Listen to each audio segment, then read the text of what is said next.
बिस्मिल्लाहिर्रहमानिर्रहीम। अस्सलाम वालेकुम एवरीवन, कैसे हैं आप लोग। उम्मीद करती हूँ आप सब लोग खैरियत से होंगे, ठीक होंगे।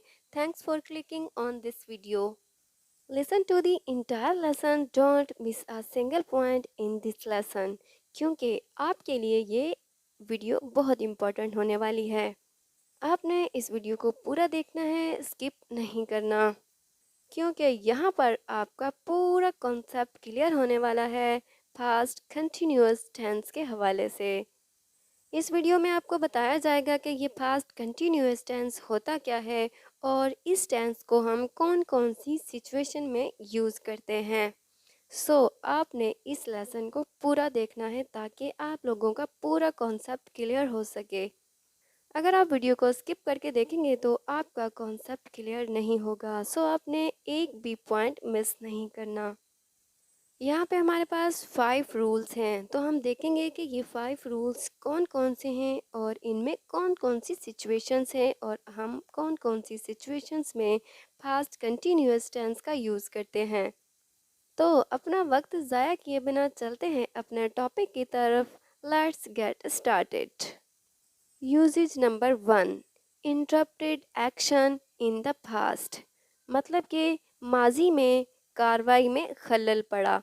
मतलब कि कोई माजी में कार्रवाई हुई थी और उसमें इंटरप्शन हुई थी, खलल डाला गया था। यूज द पास्ट कंटिन्यूअस और progressive tense to indicate that a longer action in the past was interrupted. The interruption is usually a shorter action in the simple past or indefinite. मतलब कि इस टेंस में एक लंबी कार्रवाई हो रही होती है तो उसमें एक शॉर्ट एक्शन होता है, शॉर्टर एक्शन होता है। मतलब कि किसी लंबी कार्रवाई के अंदर कोई आके इंटरप्ट करता है, इंटरप्शन करता है, खलल डालता है। Remember this can be a real interruption or just an interruption in time. इसका फॉर्मूला कुछ ऐसे होता है। सबसे पहले इसका फॉर्मूला देखते हैं। इसमें सबसे पहले सब्जेक्ट का यूज़ करते हैं, प्लस वॉज वर्ब का यूज़ करते हैं, प्लस मेन वर्ब मतलब कि फर्स्ट फॉर्म ऑफ वर्ब का यूज़ करते हैं, प्लस आईएनजी। मेन वर्ब के साथ आईएनजी का यूज़ करते हैं, प्लस ऑब्जेक्ट, प्लस एटीसी। जो भी कोई एक्स्ट्रा वर्ड्स होते हैं वो हम सेंटेंस के एंड पे लिखते हैं। Look at them, here are some examples. The first sentence is here, they were drinking coffee when I arrived. जब मैं पहुंचा तो वो कॉफ़ी पी रहे थे। यहाँ पे आप गौर करें, दे वर ड्रिंकिंग कॉफ़ी एक लॉन्ग एक्शन है। मतलब कि पता नहीं कितना टाइम लगे, 5 मिनट, 10 मिनट, आधा घंटा लगे कॉफ़ी पीने में। जबकि अगला सेंटेंस देखें, हमने यूज़ किया है फास्ट इंडेफिनिट टेंस का टेंस यूज़ किया है, या सिंपल फास्ट भी बोल सकते हैं। व्हेन आई अराइव्ड मतलब कि ये एक शॉर्ट एक्शन है, एक शॉर्टर एक्शन है। यहाँ पे हम व्हेन और वाइल का यूज़ करेंगे। व्हेन हम शॉर्ट एक्शन के लिए यूज़ करेंगे और वाइल हम लॉन्ग एक्शन के लिए यूज़ करेंगे। यहाँ पे देखें, हमने सबसे पहले सब्जेक्ट यूज़ किया है दे, फिर हमने यूज़ किया है बी वर्ब वर, फिर हमने वर्ब लगाया है और मेन वर्ब के साथ आईएनजी का इजाफा किया है, ये ड्रिंकिंग बन गया। और फिर हमने ऑब्जेक्ट का यूज़ किया है, फिर हमने व्हेन लगा के शॉर्ट एक्शन को टाइप किया है, शॉर्ट एक्शन लिखा है। The next sentence is here, he was watching TV when I called. जब मैंने कॉल की तो वो टीवी देख रहा था। यहाँ पे भी देखें, एक लॉन्ग एक्शन है और उसके साथ एक शॉर्ट एक्शन है। शॉर्ट एक्शन में देखें, हमने लिखा है व्हेन आई कॉल्ड। व्हेन का तो हमने यूज़ किया ही है जब के लिए, और आई एक सब्जेक्ट है और कॉल्ड देखें ये सेकंड फॉर्म है, ये सेकंड फॉर्म ऑफ वर्ब है। इसकी फर्स्ट फॉर्म होती है कॉल और हमने यहाँ पे ईडी लगा के इसको कॉल्ड बना दिया। फर्स्ट सेंटेंस में भी देखिए, हमने पे मेन वर्ब था अराइव और हमने डी लगा के उसको अराइव्ड बना दिया, क्योंकि यहाँ पे हम जो शॉर्टर एक्शन यूज़ कर रहे हैं वो है पास्ट इंडेफिनिट टेंस का। ये एक ग्रामर का रूल इसी तरह से है जब भी हम यूज़ कर रहे हैं, अदरवाइज़ हम यूज़ ना करते। इस तरह आप लोगों को आसानी से समझ भी आ जाएगी और इंग्लिश ग्रामर का रूल भी हम फॉलो कर लेंगे। The next sentence is hair, I was making dinner when he came home. जब वो घर आया तो मैं रात का खाना बना रहा था या बना रही थी। ही केम होम, यहाँ पे देखिए हमने सेकंड फॉर्म ऑफ वर्ब का यूज़ किया है, हमने कम नहीं लिखा, केम लिखा है। यहाँ पर भी एक लॉन्ग एक्शन है और एक शॉर्ट एक्शन है। I was making dinner when he came home. जब वो घर आया तो मैं खाना बना रहा था। The next sentence is here. While I was writing the email, the computer suddenly went off. या shut down भी आप लिख सकते हैं, बोल सकते हैं। जब मैं ईमेल लिख रहा था या टाइप कर रहा था तो कंप्यूटर अचानक बंद हो गया। यहाँ पे सडनली का मतलब होता है अचानक और वेंट ऑफ का मतलब होता है बंद हो जाना, या आप शट डाउन भी लिख सकते हैं। शट डाउन का मतलब भी होता है बंद हो जाना। यहाँ पे देखिए हमने वाइल को यूज़ किया है लॉन्ग एक्शन के साथ और हमने आगे द कंप्यूटर लिखा है, देन नहीं लिखा, क्योंकि हमने जब लॉन्ग एक्शन के साथ वाइल का यूज़ कर लिया तो हमें देन का यूज़ करने की ज़रूरत नहीं है, क्योंकि वाइल का मतलब भी होता है जब। थोड़ा गौर करें। While I was writing the email the computer suddenly went of. जब मैं ईमेल लिख रहा था तो कंप्यूटर अचानक बंद हो गया। यहाँ पे हमने वाइल का यूज़ किया है लॉन्ग एक्शन के साथ। अगर हम शॉर्ट एक्शन के साथ यूज़ करते तो हम वैन का यूज़ करते, वाइल का यूज़ नहीं करते। Is it clear?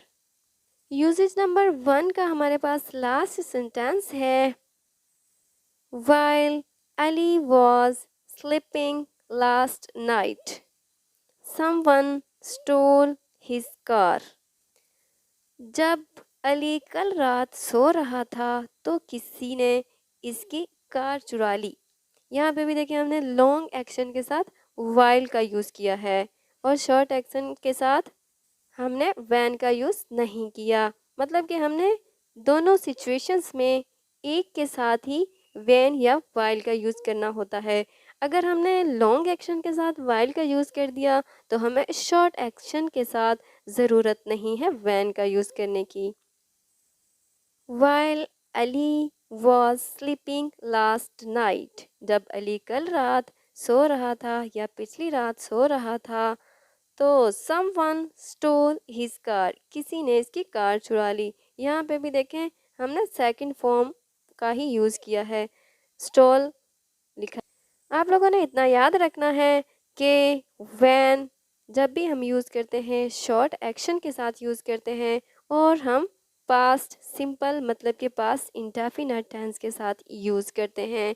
मतलब जब हम पास्ट कंटिन्यूअस टेंस की बात करते हैं तो उसके साथ जब शॉर्ट एक्शन की बात करेंगे तो शॉर्ट एक्शन के साथ हम वैन का यूज़ करेंगे।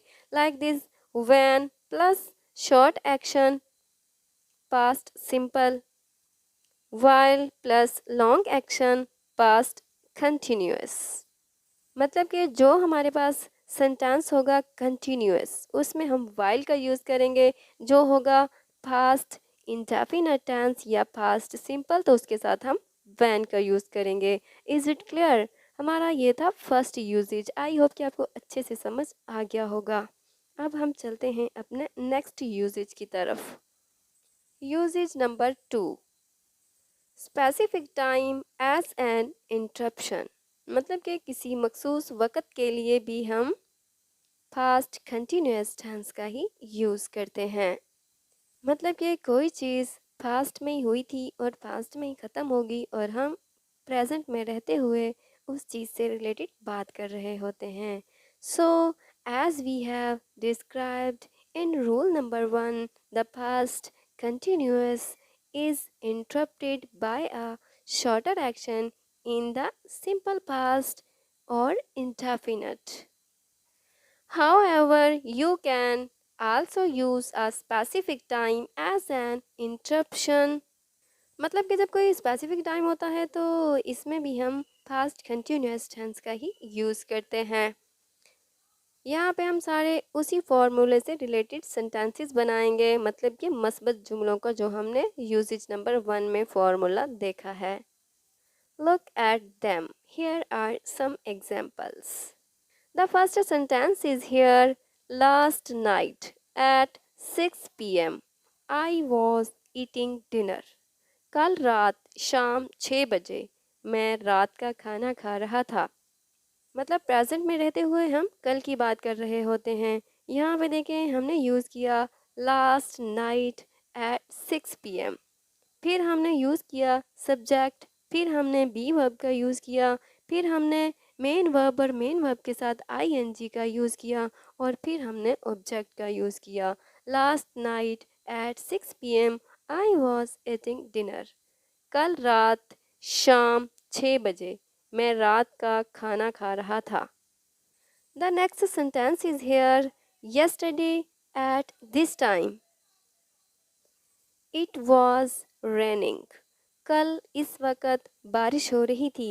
yesterday at this time मतलब के कल इस वक्त। इट वॉज रेनिंग बारिश हो रही थी। The next sentence is here, at midnight I was talking to you. आधी रात को मैं आपसे बात कर रहा था।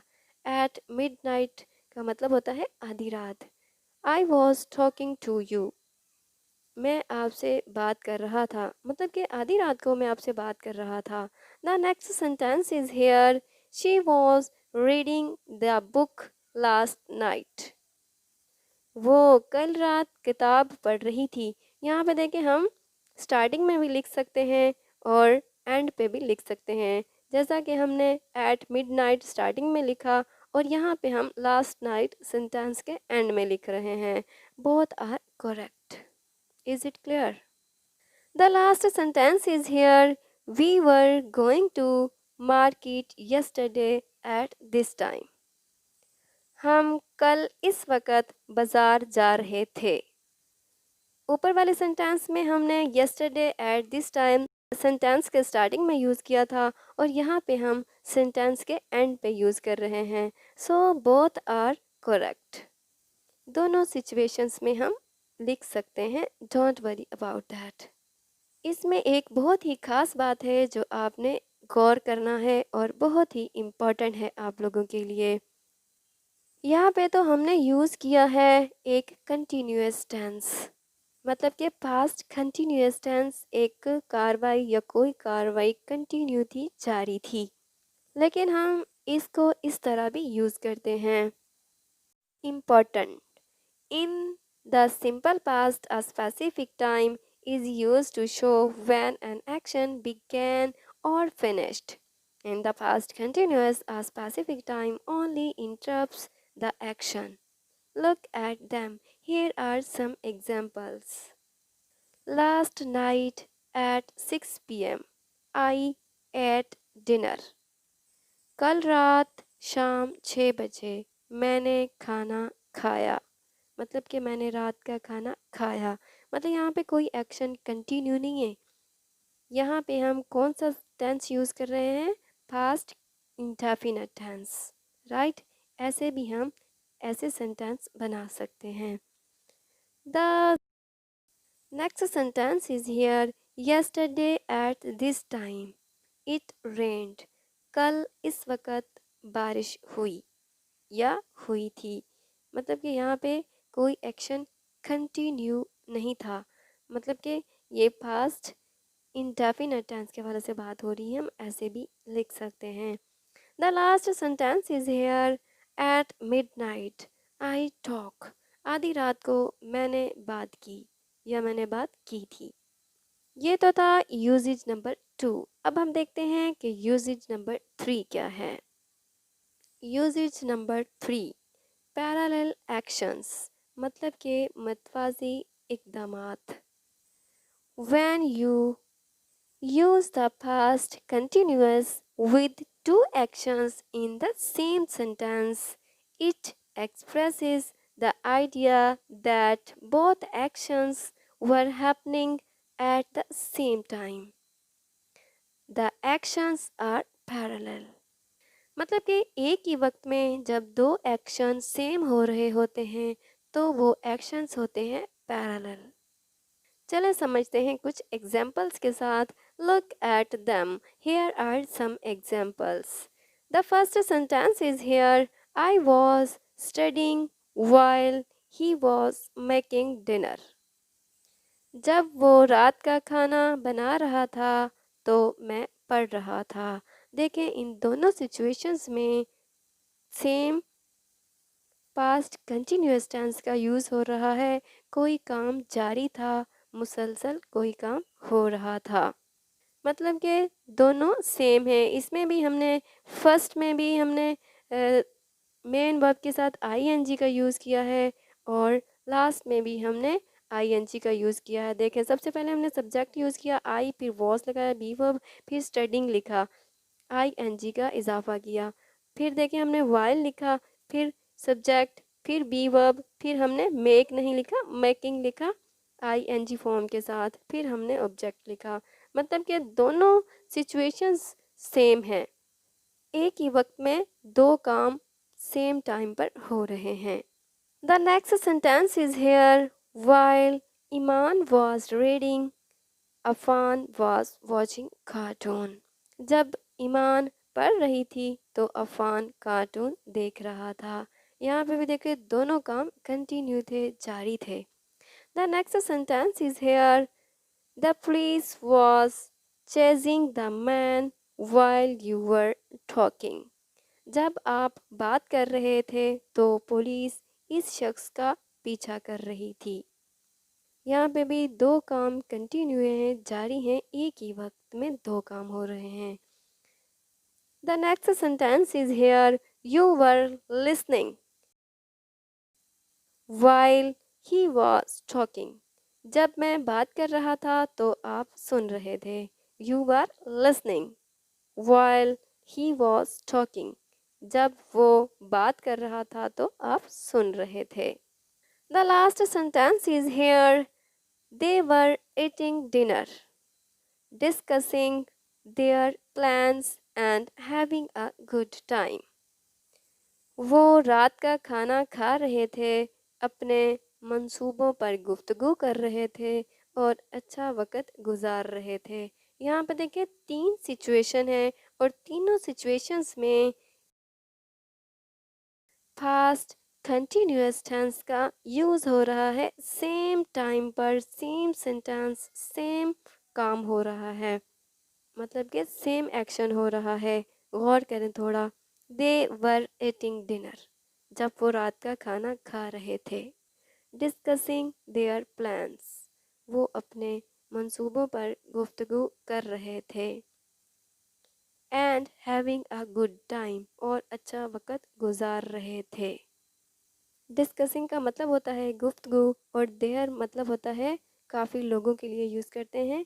ये भी मैं आपको आगे चल के समझाऊंगी किसी और वीडियो में। ये तो था हमारा रूल नंबर 3, मतलब कि यूजेज नंबर 3। आई होप कि आपको अच्छे से समझ आ गया होगा। अब हम चलते हैं अपने रूल नंबर 4 की तरफ।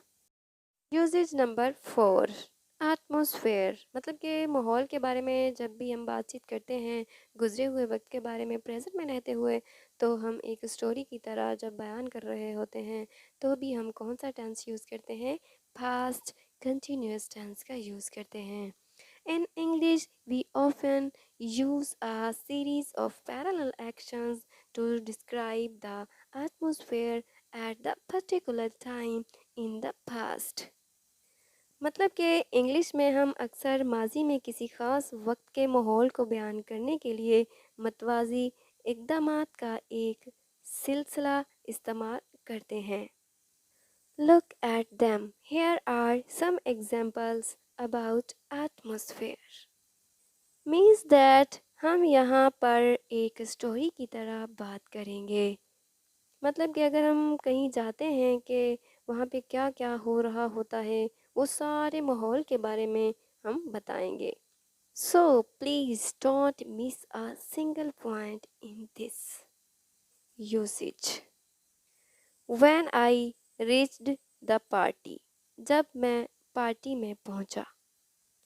Several people was talking with each other, कई लोग एक दूसरे से बातचीत कर रहे थे या बातें कर रहे थे। Some were talking on the phones, कुछ फ़ोन पर गुफ्तगू कर रहे थे। The waiters were serving food, waiters खाना सर्व कर रहे थे, मतलब कि खाना लगा रहे थे।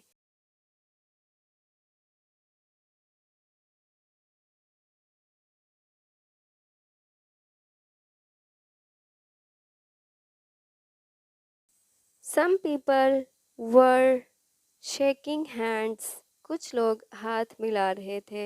Some people were eating, some were drinking water, कुछ लोग खा रहे थे, कुछ पानी पी रहे थे।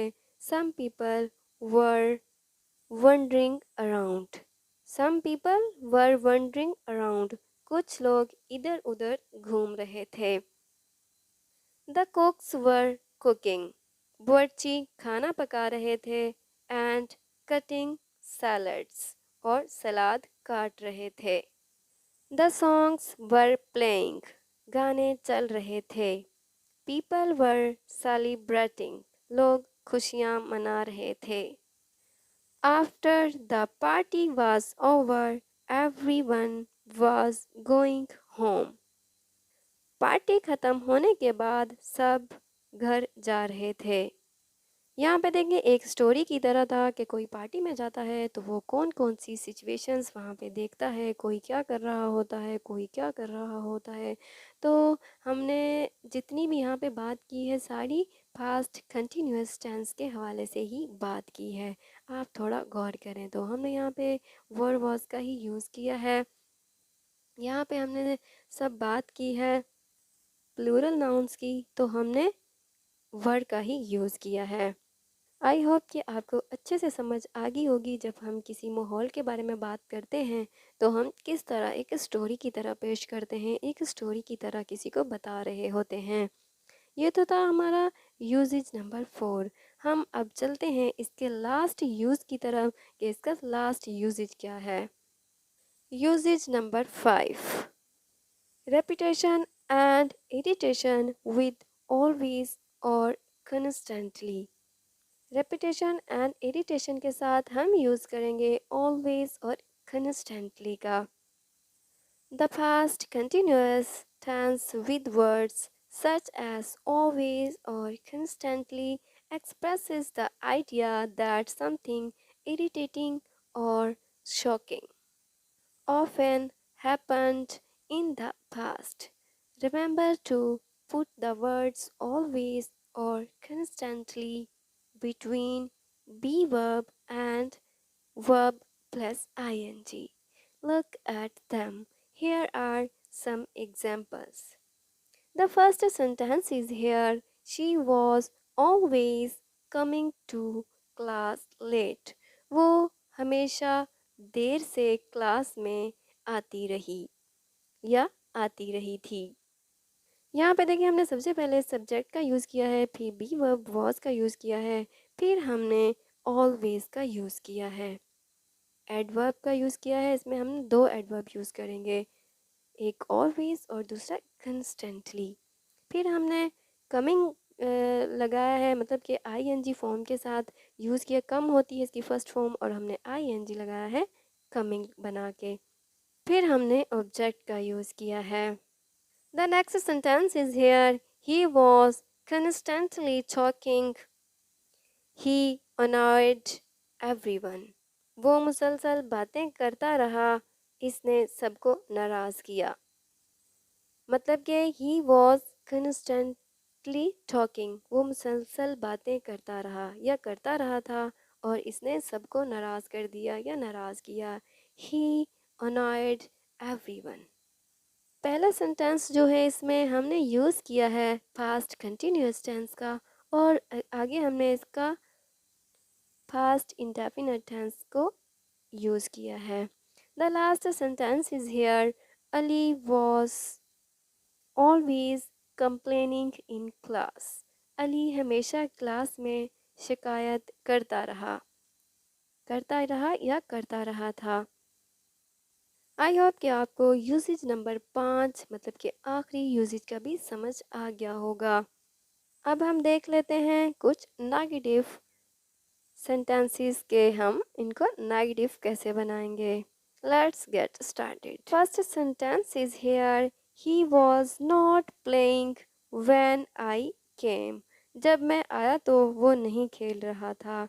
यहाँ पे देखिए हमने सबसे पहले सब्जेक्ट लगाया, फिर बी वर्ब वॉज लगाया और वॉज के बाद हमने नॉट लगाया और फिर हमने मेन वर्ब और मेन वर्ब के साथ आईएनजी लगाया, फिर हमने अगला सेंटेंस लिखा। तो इस तरह पे नेगेटिव सेंटेंसेस बनाने हैं। The next sentence is here, you were not listening to me. आप मुझे नहीं सुन रहे थे।